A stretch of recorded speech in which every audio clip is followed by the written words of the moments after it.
চাইছিলাম কি যে আমি মার্কেট না কইরা পয়লা বৈশাখ কন ঈদ কন চাই কন আমি মার্কেট না কইরা বোরে সাজাই আনি, ঠিক আছে? বোরে সাজাই ভালো মন্দ আমি না খাইয়া বোরে খাওয়াই, ঠিক আছে? সবকিছু মিলে মানে বোরে আগে প্রাধান্য দেই।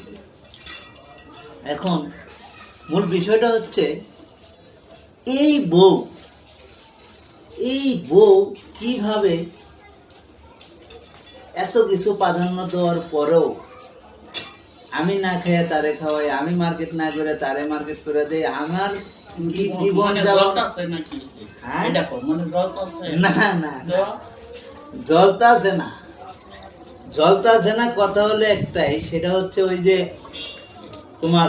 তোমরা যে এই যে আবার কি করো, এত কিছুর ভালোবাসার পরে এত কিছুর পরে আবার কি করো, আমি না খাইয়া না ইয়া করে তোমার সুন্দর রাখি, তোমার সবকিছু ভালো রাখি, তোমরা কি করো হ্যাঁ করে আর এক লান করে যাও। এটা তোমার স্বভাব তো, এটা স্বভাব না?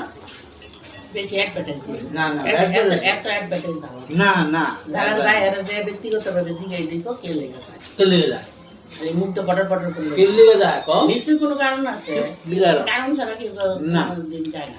না অনেক স্বামীর ওই যে একটা ওই দিন রাস্তায় ইয়া হইলো যে স্বামী হাতে পায়ে ধরতেছে বউ, ঠিক আছে? দেখি স্বামী খারাপ, স্বামী খারাপ কও, অন্য কোনো কারণ আছে?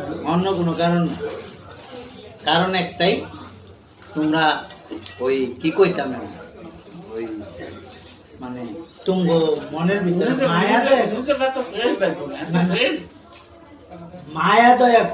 দয়া কম নিজেরা ফ্রেশ না, আমি সেটা বুঝি না। মানে মেয়ে মানুষের মায়া দয়া কম, ঠিক আছে?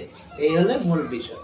কারণ তোমরা অতি সহজে একটা পুরুষের কাছ থেকে আরেকটা পুরুষের কাছে চলে যেতে হবে, কারণ তোমাদের মনের ভিতরে কোনো দয়া মায়া নেই, মায়া নেই। মেয়েরা তো তোমার জায়গা, ছেলেরা তো 10টা লেগে ঘুরিয়ে গুরু কিন্তু ঘর ঠিক রাখছে, মেয়েরা তো 10টা লেগে ঘুরে না, গেলে একটা লয়ে যায়, তেমন চাইছে একটা লয়ে যায়। ছেলেরা অফিসে আদালতে রাস্তাঘাটে এনে জেনে পায় যারে পায় এরা লেগে ঘুরে, আবার গিয়ে আবার রাইতে গিয়ে করে